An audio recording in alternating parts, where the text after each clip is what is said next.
Great. Well, welcome back, everyone, after our break. My name is Anna Muta. I'm the moderator for this session.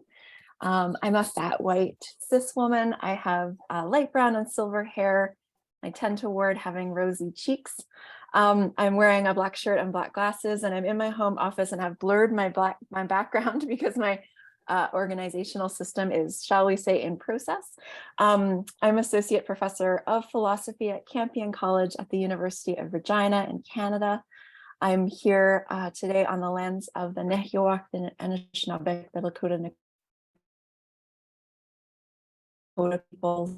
This is also the homeland of the Métis Nation, the Michif. These are sacred treaty territories, and those treaties have been systematically broken by settler people and their religious institutions and by the Canadian government. And I'm still learning how to live those relations, which are very, very complex. But I recognize and I'm just so grateful for the knowledges that the First Peoples here have of this place. I thank Shelley Tremaine for inviting me to chair at this wonderful conference. I am truly honored to be included. You have no idea how much, Shelley. Before I introduce our speaker, I'll just mention, in case you're coming in new or want a little reminder, you'll find captioning and transcription buttons at the bottom of your Zoom screen. And after the talk, you can engage with questions through the Q&A function, and that function can be accessed down at the bottom of your screen as well. I am delighted to introduce this session's speaker, my colleague and friend, Jane Dryden, who is Associate Professor of Philosophy at Mount Allison University in New Brunswick, Canada, which is a province in Eastern Canada, out toward the ocean. I'm very, very jealous because I'm very much landlocked here. She teaches courses on history of philosophy, feminist philosophy, philosophy of disability, and aesthetics.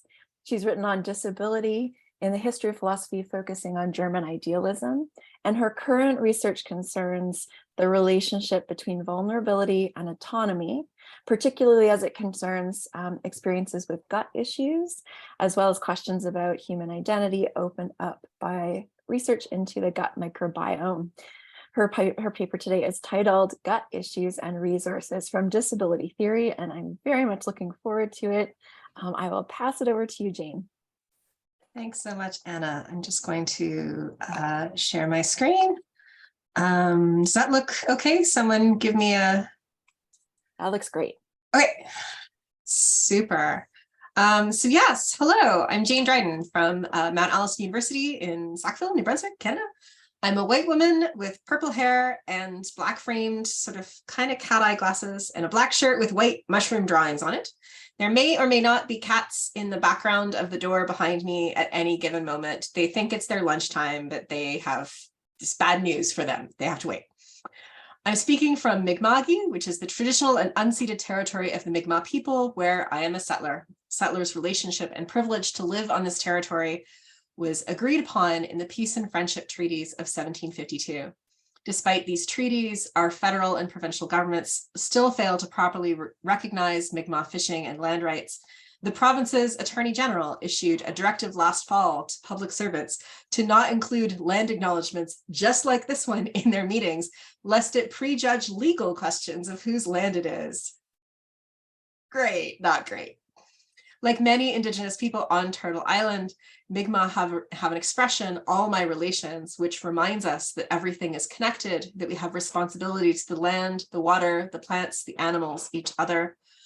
And one of the things, this is my sort of segue, one of the things that I think is valuable in thinking about gut issues in particular is the way that responding seriously to them connects a range of issues within philosophy of disability.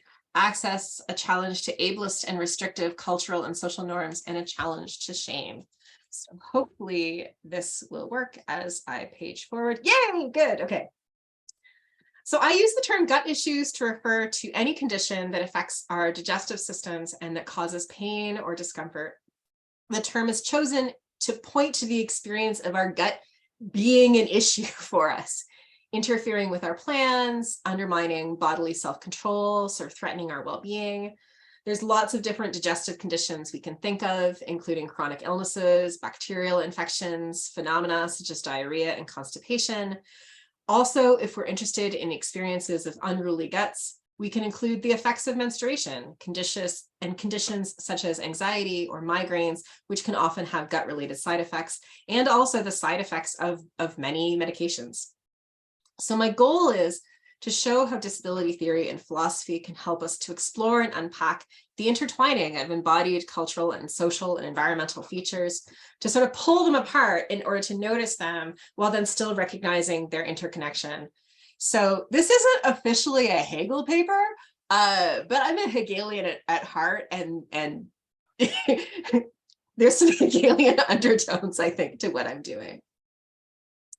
So some relevant shared features of gut issues. Gut issues include a really wide range of conditions. To put it bluntly, the conditions involved for some lead to hospitalization or the risk of death. But and then some are much milder.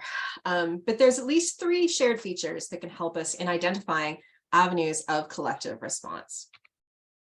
So one of the most notable shared features of gut issues is their unpredictability.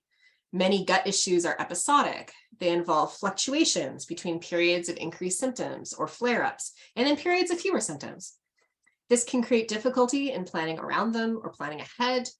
This can be intrinsically inconvenient, but can also conflict with the expectations and demands of employers, instructors, friends. A student with ulcerative colitis may not know when a flare-up may occur, which can cause difficulties if the student's professors require permission for extensions or makeup tests to be sought in advance of the due date. The kind of, oh, just tell me in advance what you need. Well, if I can't predict, it's actually really, really hard. An employee with irritable bowel syndrome may be late to a shift or late coming back from a break due to a flare-up of symptoms that requires a longer than average bathroom trip. While it may be possible to request permission ahead of time to come in late or take a longer break, the unpredictable nature of gut issues makes it hard to plan to do so. And so there's a lot of misunderstanding of these kinds of conditions, and they're often not accommodated. Not all gut issues are unpredictable in quite this way. So celiac disease, for example, or gut issues arising from various food intolerances, are predictable in the sense of regularly following from the ingestion of certain foods. However, prior to diagnosis, the condition can seem unpredictable. Many people with food intolerances have stories of the trial and error involved in figuring out exactly which foods cause the problems. Further, even after diagnosis, people are still at perpetual risk of encountering problem foods in their daily lives. For example, for people with celiac disease, this includes being glutened, and so may still experience a fair degree of unpredictability. This leads to another relevant shared feature of gut issues.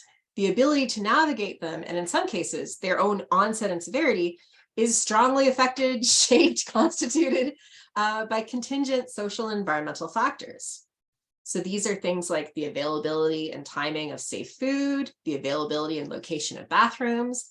One's sleep schedule can affect one's gut, and it's common for symptoms of some gut issues to be worse in the morning. So then that's going to be, the experience of that is then going to be shaped by the timing of work shifts, school days, conferences, and so on, things that could be otherwise. Structures of social inequality also come into play. So Amy Vidali describes the figure of the gastrointestinal woman associated with hysteria and anxiety and not to be taken seriously in making decisions about her own condition. Given this figure, it may be harder for women with gut issues to request help or accommodation. Cultural expectations about women not pooping or farting also make gut issues perilous in both professional and personal life. Socioeconomic class plays a role in the types of accommodation possible at work. For instance, shift workers have significantly less leeway when it comes to bathroom breaks than salaried ones. And being able to work from home and the type of job that allows this can have significant mitigating effect on the harms of gut issues. Racial inequality in healthcare access can, of course, also exacerbate the diagnosis, treatment, and management of gut issues, as can other sources of bias and inequality, such as anti-fat bias and anti-trans bias. The abjection and stigma associated with the gut works in combination with social inequality to create further harm. While there's many things under our collective social control that can mitigate the effects of gut issues, like, hey, we could just do things differently, they're often under the radar. We don't think to do them or to advocate for them. And this leads to the third common feature of gut issues, which is that they're hard to talk about. gut issues carry a particular kind of stigma, making it difficult to ask for help or accommodation. And Megan Dean has discussed this with respect to guests with food issues in a recent paper, and I'm really sad to have missed her presentation yesterday. So this kind of difficulty is experienced differently depending on the severity of the symptoms. For those with mild to moderate gut issues, the calculation of whether it's worth disclosing might lead some to suffer in silence. For those with more severe gut issues, disclosure might lead to really troubling responses. So in one of Shelley's dialogues on disability, Nancy Stanlick describes that, quote, "2 people have told me they would rather be dead than have a colostomy, and I didn't know how to respond to them," end quote. In a 2007 article in Disability Studies Quarterly, Cindy Lacombe discusses the difficulty of talking about her Crohn's symptoms. And I've got this whole quotation up on the slide now. Quote, "Shit is filthy, and it represents contagion in ways that many physical and cognitive disabilities do not. I have found it relatively easy to negotiate symptoms of my MS publicly, even bladder incontinence. In fact, many are curious and will pursue conversations about the disease and its symptoms. But when people discover that I might shit my pants or pass gas through an open fistula on my buttocks as a consequence of my Crohn's, the conversation stops cold and verbal constipation becomes the order of the day." So when we start thinking through gut issues and what they call for in response, we are led rightly and correctly into pushing back against expectations of bodily normalcy by challenging this silence, by challenging the social and environmental conditions, by arranging our shared life to provide space for messiness or interruption. Like, this is what I think can happen when we think for gut issues. I think we're led to asking really, really good questions. And here I want to quote from a recent paper. So November 2022, so I just came across it and I haven't had the chance to totally digest it. No, well, actually no pun totally intended.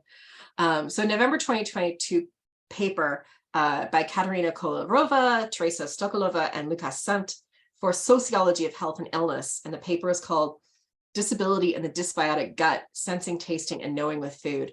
And I'm going to quote at length just because I read this and I was like, oh man, like this is the paragraph I wish I had written. Thanks to them. This is brilliant. Okay, apologies for the length. But this is a quote. "Living with guts that are inflamed and whose boundaries are fragile and leaky postulates a complex relationship with one's body, with its signals and needs, as well as the intricate ecologies inside the body and outside its bounds. Living with crypt guts highlights and brings to surface the complexity, the element of risk, and the embodied uncertainty that is always and for everyone involved in ingesting and digesting. The experiences of people with IBD thus illuminate how significantly digestion influences and is influenced by intimate relations, working conditions, engagement with the public space, and a wider environment.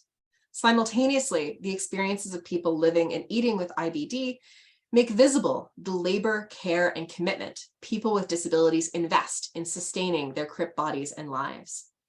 Thus, even though most of our research participants do not identify as disabled, they produce disability knowledge that, quote, advances the temporal, the particular, the practical over the eternal, the universal, and the theoretical, end quote, and that are mostly derived from the universalized and ableist notion of the human.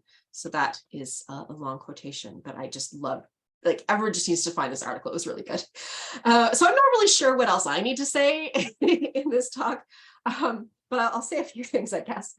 I will also add that I found that most of the research participants in a series of interviews that I did in 2019 and 2020 with gut issues also likewise didn't identify as disabled, but had really rich insights and challenges to sort of neat and tidy normative expectations of what we should be doing here.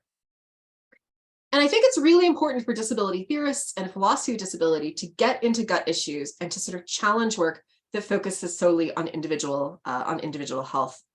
And this focus on the individual as the site of the problem and of treatment is at work with research on gut issues, even when health researchers deliberately, well-intentionedly want to consider broader issues such as quality of life and social relational factors in people's experiences. So for example, Argyriou et al. In the Canadian Journal of Gastroenterology and Hepatology state that, quote, Friendship and sexuality can be both negatively affected in IBD with an accompanying negative impact on patients' physical and psychosocial well-being. And then they go on to say, patient support groups could be of importance so as to reduce these limitations and improve patients' functionality. And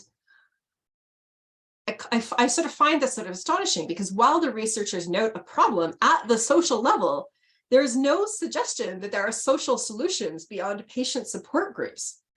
There is no suggestion that better education and attitudes amongst people without IBD might also have a role to play, despite the fact that researchers note later on that, quote, a plausible explanation of our findings is that the majority of our patients encountered problems because of barriers and attitudes from the world around them, emphasizing the importance of the environment in the assessment and interpretation of the disability. And it's just, I find it astonishing that this sort of, attempt to focus on the sort of broader social environment doesn't, all the suggestions for treatment are still then back at the individual level.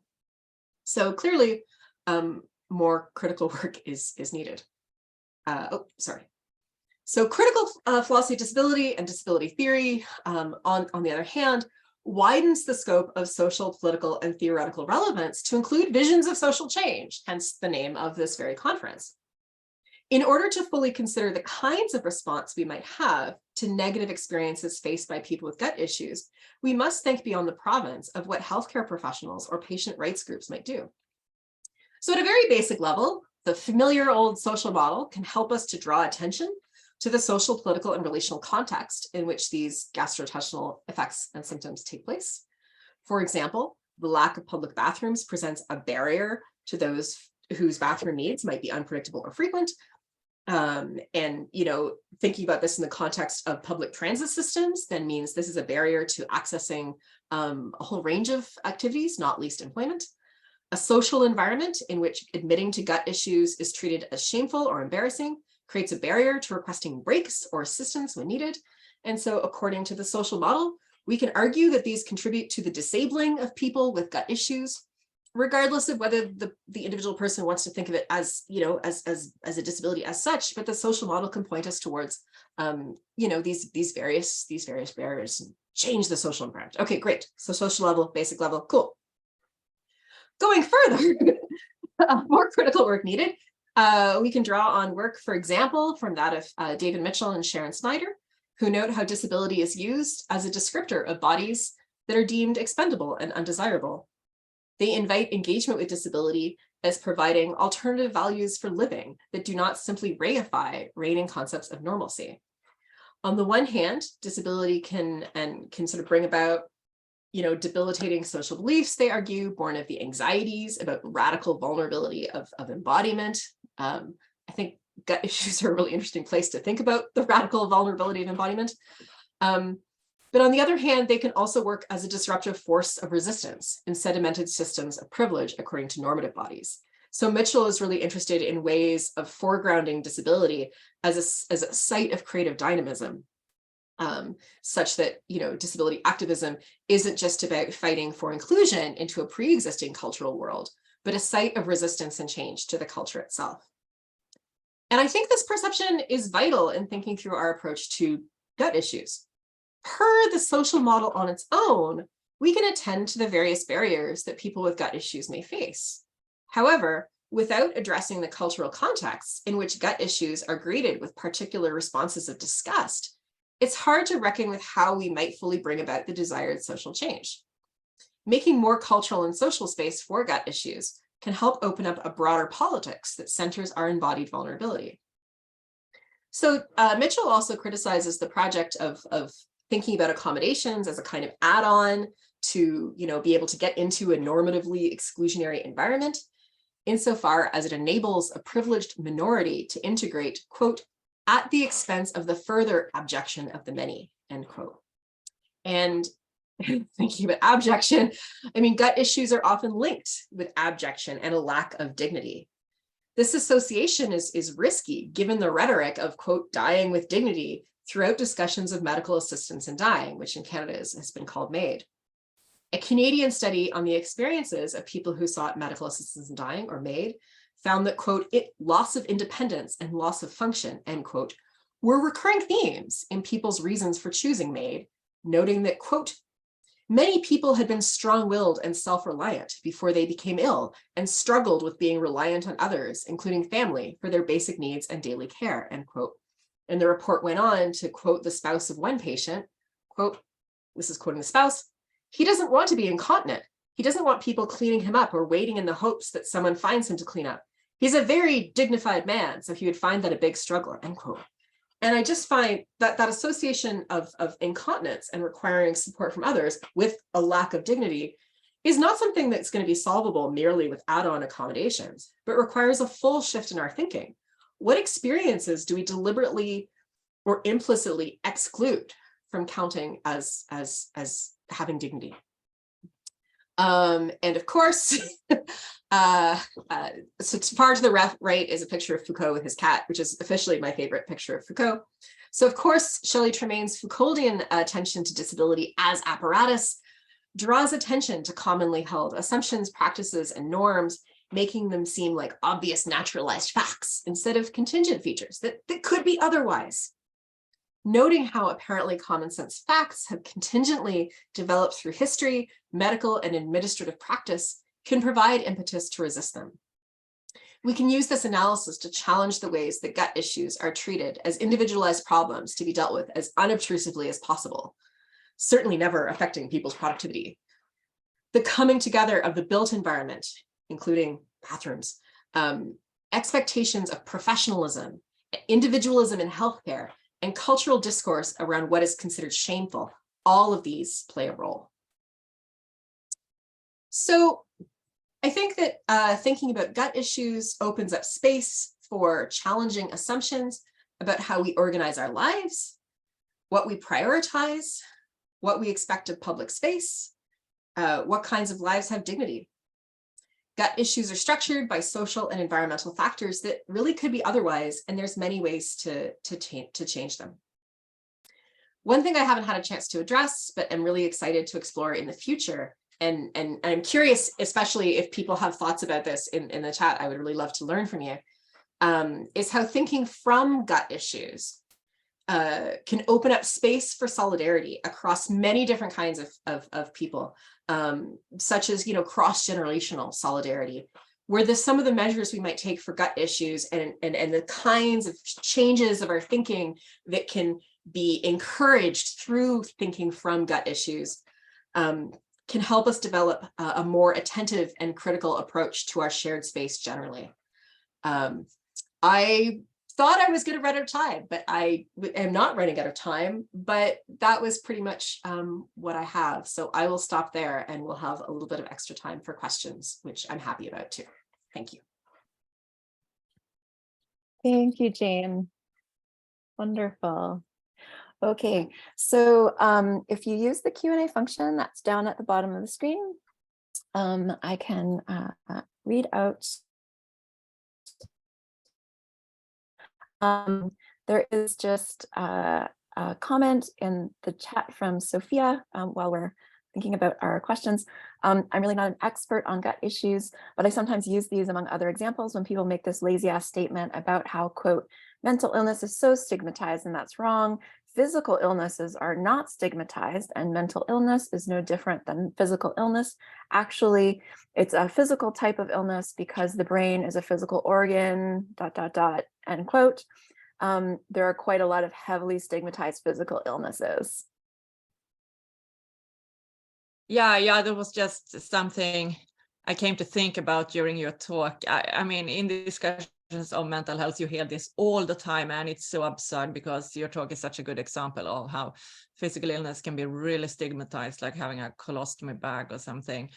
I think madness in a way might be less stigmatized, really, in a way here, at least if you have other privileges, like me, for instance. I'm like white and skinny and have like a high status job now, because then it might also be a little cool. I get that reaction sometimes. It's a little cool and fascinating, and I think so in that way it might even be worth to have gut issues. Because Yeah, so I guess people don't think that's cool a lot. Yeah, so I've been really I mean, I mentioned the interview that Shelley did with Nancy Stanlick, which is really excellent. It's from 2015, I think, at this point, so a little bit further back.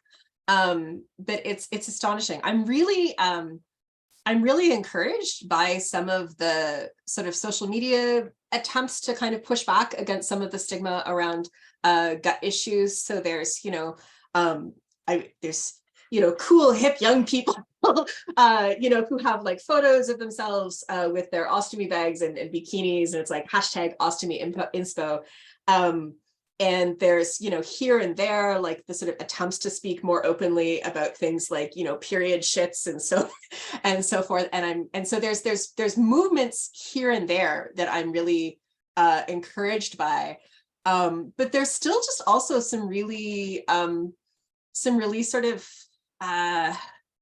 some just default thinking about how, no one could possibly want to live like this. So I mean, I mentioned the example from the MAID report, but another one that was in one of my favorite television shows before it ended was Brooklyn Nine-Nine. And there's an episode of Brooklyn Nine-Nine, Case Cation, where there's a person who is like the show just describes her as having a twisted bowel. Like they're not getting very specific. But there's sort of the sense of I apologize for the spoiler, but there's the sense of like, it's discovered that her motive for wanting to blow up a building, killing herself in the process, is that she wants to be remembered for that, not for her twisted bowel. And it's kind of just like, it's just sort of astonishing because one, that seems like a lot, but also it's in a show that otherwise tried to be kind of careful with like a number of social and political issues. And so the default and also they make a whole bunch of comments about how her ostomy bag smells, which like it's like there's just a pile of really sort of not great things in a show that otherwise was really trying. And I certainly also find it, with my own students in terms of what they think they can then ask for help with and not. And the bathroom issue, the break issue. I mean, I could kind of go on and on and on, but yeah. So thanks for your comment. So there's a question from Andrea Pitts, and I'm sorry, you cannot, I don't think, correct my pronunciation. So I'm sorry if I've said that wrong, Andrea. So their comment is, thank you for this work, Jane. I always appreciate and learn from your work. As a trans person with gut issues, and I apologize if you may have already addressed this, I'm wondering whether your interpretation of gut issues through a social model of disability might also further bring together trans and non-binary frameworks with disability politics for accessible bathrooms and the affirmation of bodily difference, including about how people urinate and shit, for example. Oh, thank you so much for that. I keep on and this is sort of exactly what I want to think about in terms of thinking about some of the ways in which thinking through gut issues can, again, the Kolarova et al. Article that I cited sort of talks about like crypt guts, and I haven't had time to digest this, but I need to. I think there's so much normativity around exactly how we urinate and defecate. There's so much controlling about it. It shows up in like really very specific like developmental advice for child rearing, and then it shows up in really specific ways about exactly what can go on in bathrooms. And there's research about how and there's research that I found that was from about the late 90s about how men and women experience sort of pressures around farting and how they smell and so on and so forth differently. And that research broke things down as well into sexual orientation, and found some really interesting differences there as well amongst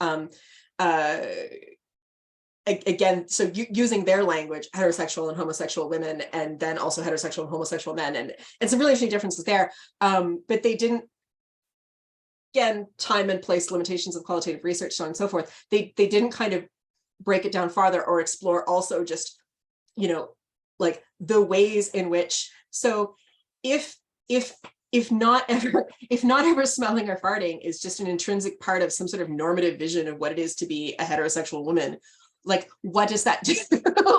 like how does that affect trans people's experience? How does it affect non-binary people's experience? And so I think that even aside from the sort of low-hanging fruit of just pure bathroom access, which should be a massive area of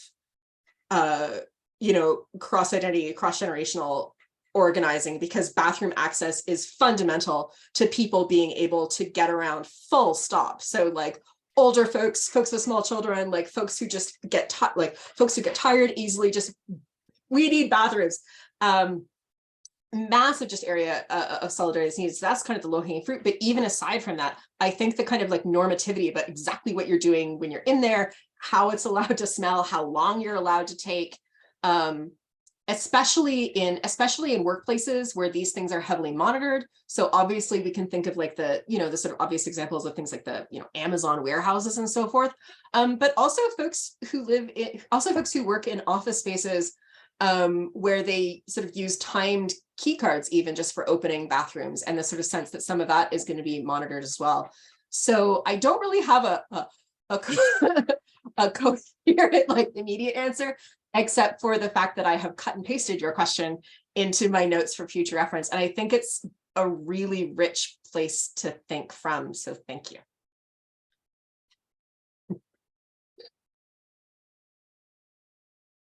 No, turn the mic on. Maeve, you're next. Great, thank you. Can you hear me okay? Yeah, okay, thank you so much, Jane. Your talk has like actually blown my mind because I'm allergic to wheat, and I have never in my life thought to sit and philosophize it, and to like think it through in that systematic way. But yeah, it's just covered so many aspects of my life. But one thing I was thinking, you talked about the 3 commonalities between gut issues, and I thought maybe there's an additional one there. So the additional one for me sort of is related to all of them, and that's anxiety. So in terms of the unpredictability of gut issues, like for me as someone allergic to wheat, like when I go to a restaurant, every time it's like running a gauntlet, and it's like, oh, are they gonna have something I can eat?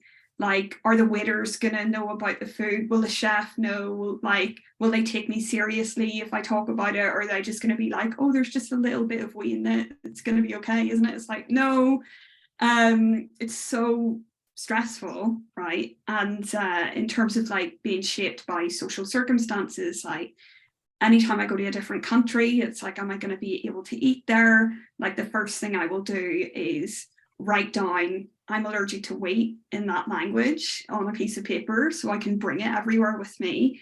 And in terms of stigma, it's like, oh, if I go to somebody's house and like have an attack and like stink their place out, are they going to hate me? Or like people in a restaurant, like it's just so embarrassing and people are like, oh God, what's wrong with you?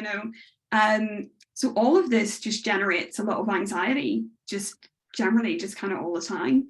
That yeah, like I said, I've never really thought to think about it in this way before.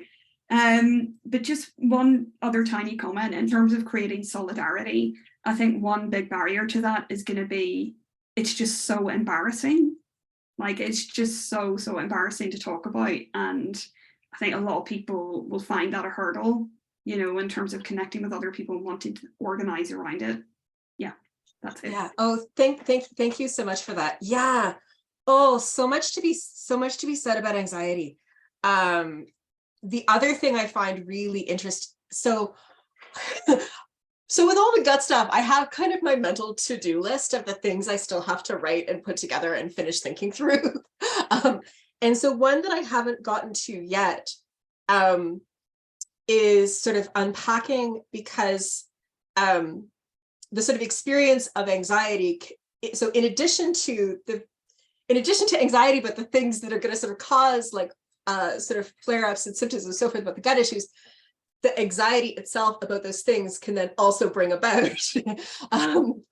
flare-ups, you know, again, a little bit depending on the particular condition, but also as sort of a risk. One of the things I explored a little bit in a paper that I wrote that came out last year in Feminist Philosophical Quarterly called Food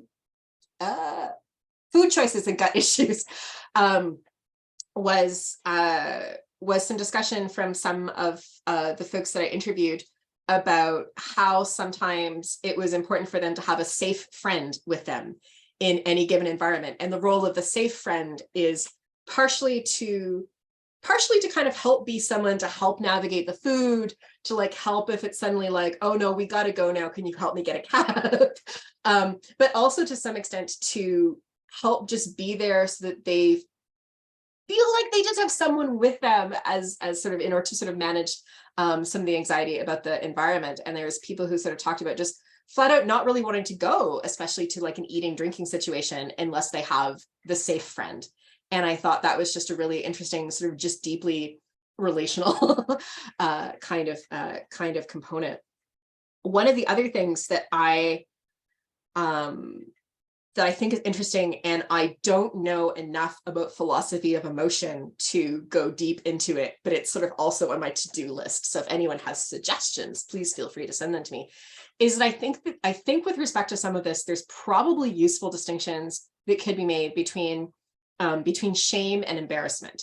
And again, I'm not an expert in philosophy of emotion, but I think there's a way in which it could go, in which I want to push back against gut issue shame.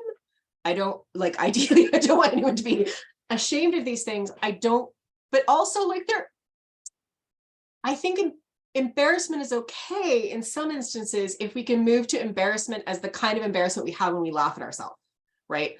Or when our loved ones laugh at us. And it's like, well, I wouldn't have wanted it that way, but assuming this is now not going to be an issue, like I'm not going to lose my job over this. I'm not going to, you know, like someone's not going to break up with me over this. I'm not going to never be able to go out in public again over this. I feel like there's some okay space for embarrassment. And part of my thinking for that goes back to like a paper that I put together shortly after tenure, because I was like, ha ha ha, no one can tell me that my thinking is too frivolous now. I wrote a paper about asparagus pee, and specifically like the kind of way that asparagus makes our pee smell funny. People let me do this. And what I really like about asparagus pee is that it's just like a little bit weird. Like it's a little bit weird, a little bit funny, like kind of like, you know, if you have the asparagus pee and you're in a public washroom, like maybe feel a little self-conscious about it, but it's not like a serious thing.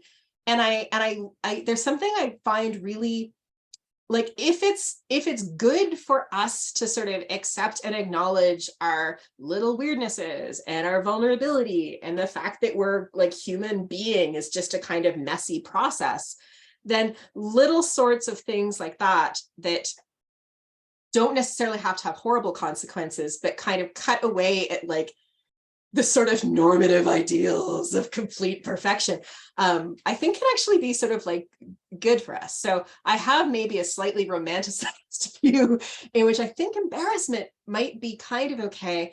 And then shame would be different. And I see, oh, wonderful, Cecilia, thank you so much. I will definitely take you up on looking up your work on shame. That's really helpful. So that's my kind of like, I maybe could kind of lean into embarrassment just a bit. And then that would help with solidarity, because I don't know, that I'm now just rambling, but thank you so much.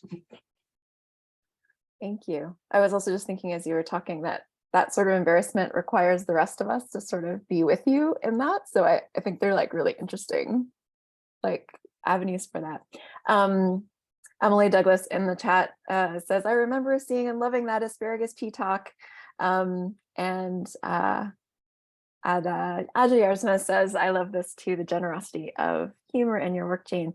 And I'll just note for everyone that Shelley has made links to the Dialogues on Disability interview that Jane mentioned, and also to Jane's paper about food choices.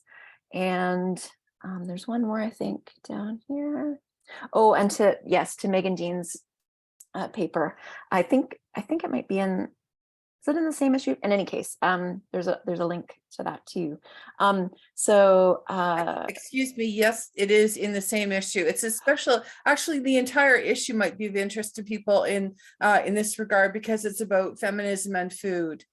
Yeah, I wondered if it was the same one. Yeah, something in my brain said that it was, but thank you so much, Shelley. I really couldn't remember. So Dr. Cecilia Munn writes, if you're interested in work on shame, I have a significant amount, which can also provide you with a good amount of research leads. You can just Google my name and you should find my website come up. All my publications are listed there in some form. Let me know if you need a copy of anything. I'll be happy to email it to you. I have a free book to just send me a copy of your manuscript for comments. Sophia has a question. Go ahead, Sophia. Yeah, thank you. So this is just related to your last answer when you were talking about embarrassment, but I wonder if you wanted to say something more about that, with, you know, how you really need the people around you to for uptake, for it to work, so it really works as, you know, embarrassing, but we can laugh at it, because this is something I've experienced like a bunch of times, when you're like want to laugh at something related to my madness issues or something, and you know, sometimes it can also be a story that was terrible when it happened, but in hindsight, you know, when you look back from a safe place, you can genuinely laugh at the whole mess. But it's terrible if you like say something, tell an anecdote or something, and it gets the wrong uptakes. Instead of people being like, yeah, that was crazy, they'd be like, no. I wonder if you want to say something more about that, the importance of uptake. Yes, thank you. That's such a really, really good point. So I'm going to answer your question a little bit circuitously because of just where my brain is going to go. So the reason that I started interviewing people about their gut issues a few years ago was because I was getting super interested in work on vulnerability and super interested in work on sort of coming to terms with reconciling ourselves to our vulnerability. And a lot of this was inspired by my background as a Hegelian about reconciliation. And so anyway, and I was getting dangerously close to making prescriptive sorts of statements about how people with gut issues ought to feel about their gut issues. And then I realized that I really, actually thinking back to your presentation, I was being an armchair philosopher, and then I was like, oh yeah, this is really dangerous. I should not be doing this. And so made sure to kind of get much more friction in there about what it could be. And one of the things that sort of qualitative research sort of regularly led me back to was just that everything is sort of so relational all the way back to all the way down, like just turtles all the way down, relations all the way down. And thinking back to sort of Maeve's comment about anxiety, you know, so much even just of the way in which we're going to experience anxiety in a situation has so much to do about whether we feel we trust the people around us, whether it's the people we trust to be making our food, the people we trust to be with us if we suddenly need a cab to like go find, you know. And so similarly, I think, and so there was a point in time in my research where I was dangerously close to sort of having a kind of individualistic self-help, like you should just learn to come to terms with it. And then I was like, no, like that's completely wrong, because it is not up to just each individual person to like make things be okay, given the sort of social and relational context of stigma and so on and so forth. So I think there's yeah, lots of need for uptake around us, and then lots of need for just kind of pushing against the sort of reaction of like, yeah, if I tell a poop story, like I'm telling a poop story, humans have poop stories, right? And to sort of have that and to kind of have that be okay. And like some of that is, you know, and maybe trying to do a little bit of that here. And then some of that is, you know, people working with their friend groups, and some of that is going to be, I don't know, hope for broader social change. Like I really wish, you know, when the Crohn's and Colitis Foundation of Canada has a whole sort of survey that they sort of send out, which draws attention to some of these social and relational factors, and then brings it back to things like, well, patients can talk about this in their support groups. And I'm like, well, what kind of education are you doing of literally the whole rest of everyone? That's my little hobby horse and my little like rant. I hope, did that kind of come back to answering your question about uptake? I hope it did. Yeah, it did. It really did. Thanks. Yeah, you're so right that everything is relational all the way down, and you can't just, you know, get rid of your internalized stigma. And if people all around you are like, just like bang, stigma gone, because I have just decided to overcome it. And it's like, well, cool, that would have been real nice. Yeah, that's not how it works. Thank you. Oh, I see there's so much going on in the comments. Anna, help.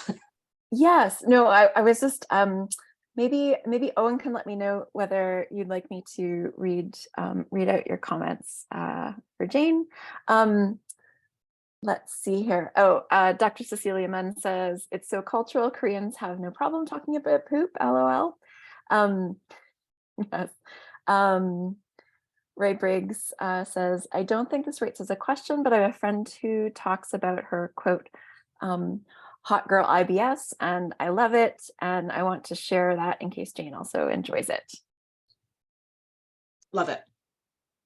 Great.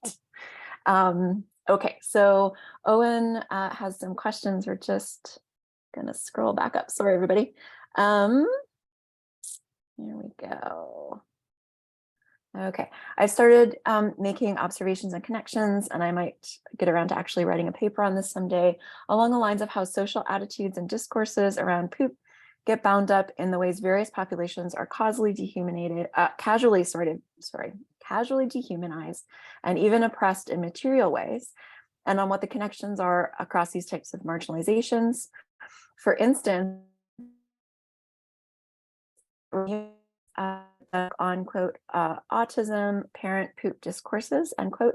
And along these same lines, I've noticed that when you really pay attention to what I would think of as the notionally well-meaning, but quote, I'm just trying to be realistic here, unquote, pushbacks to the neurodiversity paradigm, a lot of them end up coming down to some sort of quote, but at the end of the day, this person who ultimately might just have a brain difference is going to need to have someone else wipe his butt for the rest of his life, end quote. And I've also been extensively involved in homeless rights activism where I live, and to some extent in critical academic work being done in solidarity with these struggles. And I noticed at one point how common it is to be trying to have a conversation with some political official about civil rights and the ways that arguably unjust laws and policies criminalize houseless folks in ways that are both unfair and materially harmful, even violent. And to see the other sides of argumentation develop pretty quickly to quote, but if we do X, everything will just get covered in needles and poop. And I'm not even really paraphrasing much here, in ways that are presented as axiomatic, despite not even pretending to be much of anything other than thought experiments. And there's also this theme you mentioned of loss of bowel control equals undignified process of dying equals the justification for MAID. So maybe you could respond to some of that very deep and wonderful bringing together, Jane.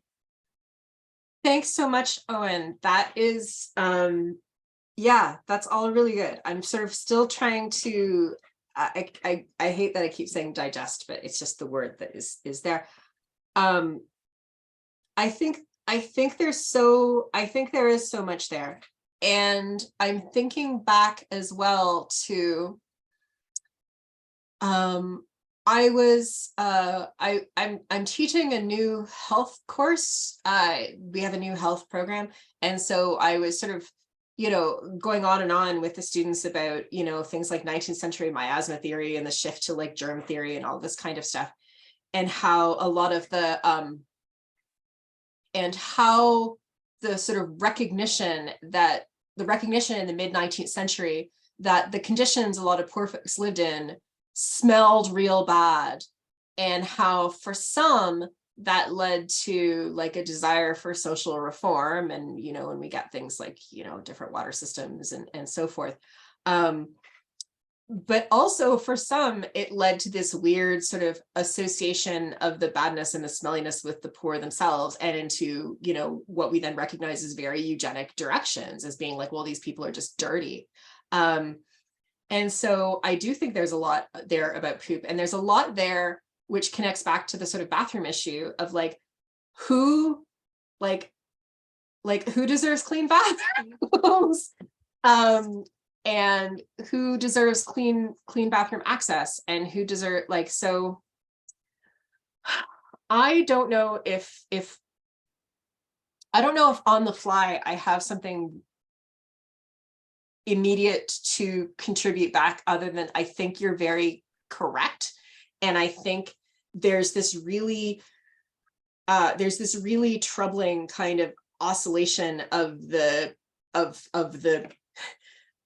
this kind of oscillation of the imagination about causality there, in terms of like poop smell, the creators of poop and smell, and one causes the other, and then the one and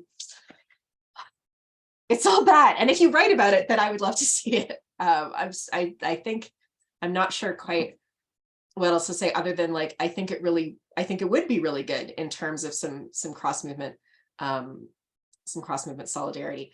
I mean, I also have to say, sort of part of my, like, I guess it's not really a hidden agenda if I say it out loud in a talk that is broadcast and then recorded, but part of my hidden agenda is that I feel sometimes as though if some folks who experience gut issues and who otherwise kind of have things pretty good in their lives, if that a little bit chips away at some of their sense of like normative professionalism and what it is to be a dignified human, such, like, what are ways in which we can kind of help then connect the dots to sort of, okay, how can we make sure that, that shifts our attentiveness and our critical awareness of what we expect from public spaces in other kinds of ways. I don't know if that sentence made sense. I hope it sort of did. Maybe that's probably overly optimistic, but I don't know, have to start somewhere. Well, so I apologize, Owen. I don't think that's a very good answer, but that's as good as I've got right now. I've been just like, yes, do that. It made sense to me. There is one more question from Emily Douglas, but in the interest of ensuring that we have time for bathroom breaks, among other things, before our next session, I'm going to, Emily, copy that question for Jane and send it along. I hope that's okay. Thanks everyone again for being here. Thank you, Jane, for that wonderful presentation, and we'll see you in the next session. Thanks so much to you both, and once more, an amazing discussion of a mind-blowing paper, as Maeve said. I think something I don't think I've heard discussed in philosophy before, and it really does need much more attention. So thanks so much, and we'll take a break. We'll be back on the half hour for the last session of the day, and if the presenters for the next session go backstage, we can sort out the tech and see you all just in a few minutes.